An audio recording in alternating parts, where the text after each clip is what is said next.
नमस्कार दोस्तों, स्वागत है हमारे YouTube चैनल स्टडी खिले में। तो दोस्तों, आज के इस वीडियो में लेकर आ गए हैं मंथली रेल टेस्ट का आंसर की को लेकर आ गए हैं, जिसमें हम लोग देखने वाले हैं क्लास 12th का कॉमर्स वालों का सब्जेक्ट रहने वाला है बिजनेस स्टडीज़, यानी कि व्यवसायिक अध्ययन या फिर BST का हम लोग आंसर की को देखने वाले हैं।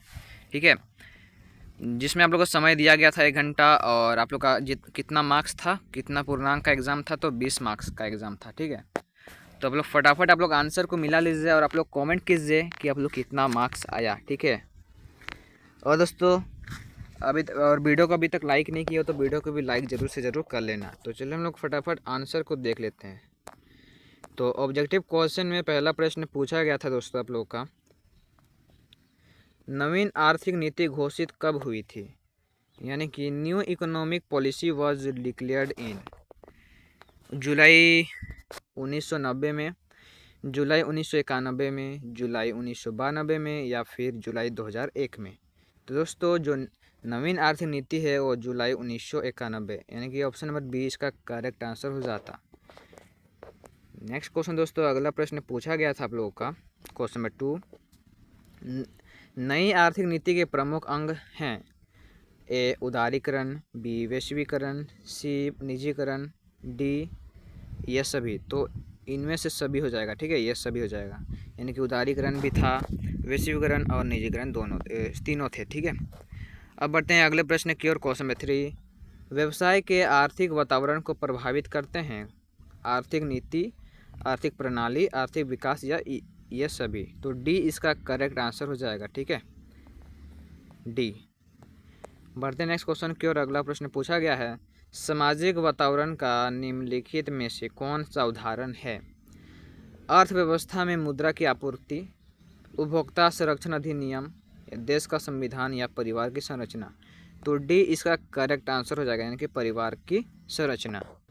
अब बढ़ते हैं अगले प्रश्न की ओर, क्वेश्चन नंबर 5। और क्वेश्चन 5 में पूछा गया है, निम्नलिखित में से कौन सा व्यावसायिक वातावरण का लक्षण नहीं है, अनिश्चितता, कर्मचारी संबंधितता या झंझट। तो बी बिल्कुल करेक्ट आंसर हो जाएगा। ठीक है, निम्नलिखित में से कौन सा व्यावसायिक वातावरण का लक्षण नहीं है, तो कर्मचारी इसका करेक्ट आंसर हो जाएगा। ठीक है, अब बढ़ते हैं अगले प्रश्न की ओर, क्वेश्चन नंबर 6, भारत में उदारीकरण की नीति रही है, तो सफल रही है। ठीक है, सक्सेसफुल रही है। अब हम देखने वाले हैं सब्जेक्टिव क्वेश्चन का आंसर। तो सबसे पहले आंसर देखने से पहले सबसे पहले हम लोग क्वेश्चन को पढ़ लेंगे। ठीक है, तो क्वेश्चन 7 में पूछा गया है, वैश्वीकरण का अर्थ बताइए। 8 में पूछा गया है, आर्थिक सुधारीकरण की प्रक्रिया के रूप में उदारीकरण को परिभाषित कीजिए। और 9th में पूछा गया है, व्यवसाय की विधिक पर्यावरण में क्या सम्मिलित होता है, उल्लेख कीजिए। और 10 में पूछा गया है दोस्तों, व्यवसाय के राजनीतिक पर्यावरण में क्या सम्मिलित होता है, उल्लेख कीजिए। और 11 और 12 में, यानी कि लॉन्ग आंसर क्वेश्चन में पूछा गया है, व्यावसायिक वातावरण से क्या आशय है, इसके महत्व की विवेचना कीजिए। 12 नंबर में, इससे किन्हीं 5 आर्थिक परिवर्तनों को संक्षेप में समझाइए जो भारत सरकार ने 1991 से प्रारंभ किए हैं। तो फटाफट चलिए हम लोग आंसर को देख लेते हैं एक एक करके। ठीक है, तो दोस्तों क्वेश्चन में 7 का आंसर आप लोग देख लीजिए। क्वेश्चन 7 में बोला था, वैश्वीकरण का अर्थ बताइए। तो उत्तर हो जाएगा, वैश्वीकरण वह प्रक्रिया है जिसके द्वारा किसी देश की अर्थव्यवस्था विश्व की अन्य अर्थव्यवस्थाओं से व्यापार, निवेश, तकनीक तथा सूचना के माध्यम से जुड़ी होती है। यानी कि बोले तो संक्षिप्त में बोले तो वैश्वीकरण का अर्थ है दोस्तों पूरे विश्व में अपने व्यापार करना। ठीक है, पूरे विश्व में व्यापार करना मतलब। ठीक है, अब बढ़ते हैं क्वेश्चन में 8 का आंसर की ओर। तो क्वेश्चन में 8 में पूछा गया था, आर्थिक सुधारों की प्रक्रिया के रूप में उदारीकरण को परिभाषित कीजिए। उत्तर हो जाएगा, उदारीकरण वह प्रक्रिया है जिसमें सरकार व्यापार एवं उद्योग पर लगे अनावश्यक नियंत्रणों और प्रतिबंधों को हटाकर निजी क्षेत्र को अधिक स्वतंत्रता प्रदान करती है। बहुत ही ईजी वे में समझाया है, बहुत एकदम एग्जैक्ट में। ठीक है, अब बढ़ते हैं दोस्तों अगले प्रश्न का आंसर की ओर। तो दोस्तों क्वेश्चन नंबर 9 में पूछा गया था, कि व्यवसाय की विधिक यानी कि कानूनी पर्यावरण में क्या सम्मिलित होता है, उल्लेख कीजिए। व्यवसाय के विधिक यानी कि कानूनी पर्यावरण में शामिल कानून एवं अधिनियम, सरकारी नियम एवं विनियम और न्यायालयों के निर्णय। इसको आप लोग यहाँ पे कुछ डील भी कर सकते हो, ठीक है, लंबा भी कुछ भी लिख सकते हो जो आपको समझ में आता हो। अब बढ़ते हैं अगले प्रश्न की ओर। क्वेश्चन में 10, व्यवसाय के राजनीतिक पर्यावरण में क्या सम्मिलित होता है, उल्लेख कीजिए। व्यवसाय, उत्तर हो जाएगा व्यवसाय के राजनीतिक पर्यावरण में शामिल हैं कौन कौन? सरकार की नीतियाँ, राजनीतिक स्थिरता, सरकारी विचारधारा एवं निर्णय। तो इसका आप लोग डील भी कर सकते हो, यानी कि आगे लिख सकते हो, ठीक है, अपने भाषा में। अब बढ़ते हैं अगले प्रश्न की ओर।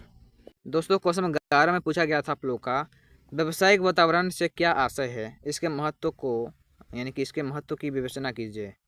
आंसर हो जाएगा, उत्तर है व्यावसायिक वातावरण से आशय उन सभी बाहरी शक्तियों, परिस्थितियों एवं संस्थाओं से है जो व्यवसाय की गतिविधियों को प्रभावित करती है। बहुत ईजी है, इसको आप लोग लिख सकते हो या फिर अपने भाषा में भी लिख सकते हो जो आपने समझा है, पढ़ा है, ठीक है। पहला महत्व है अवसरों की पहचान एवं सहायता करना, जोखिम एवं खतरों की पहचान करना, संसाधनों का प्रभावी उपयोग संभव बनाता है और व्यवसाय को परिवर्तन के अनुरूप ढालने में सहायता करता है। और पांचवा है योजना एवं निर्णय लेने में सहायक होता है। अब बढ़ते हैं अगले प्रश्न की ओर। दोस्तों क्वेश्चन 12 में पूछा गया था, भारत सरकार द्वारा 1991 से प्रारंभ किए गए किसी 5 आर्थिक परिवर्तनों को संक्षिप्त में व्याख्या कीजिए। तो पहला है उदारीकरण, उत्तर में, ठीक है। उद्योगों पर सरकारी नियंत्रण कम किए गए, दूसरा है निजीकरण, सार्वजनिक उपकरणों में निजी क्षेत्र की भागीदारी बढ़ाई गई। और तीसरा है वैश्वीकरण, यानी कि विदेशी व्यापार एवं निवेश को बढ़ावा दिया गया। और अगला है दोस्तों औद्योगिक लाइसेंस प्रणाली में ढील, अधिकांश उद्योगों के लिए लाइसेंस की आवश्यकता समाप्त की गई। और पांचवा है विदेशी निवेश, FDI को प्रोत्साहन, यानी कि विदेशी कंपनियों को भारत में निवेश की अनुमति दी गई, ठीक है।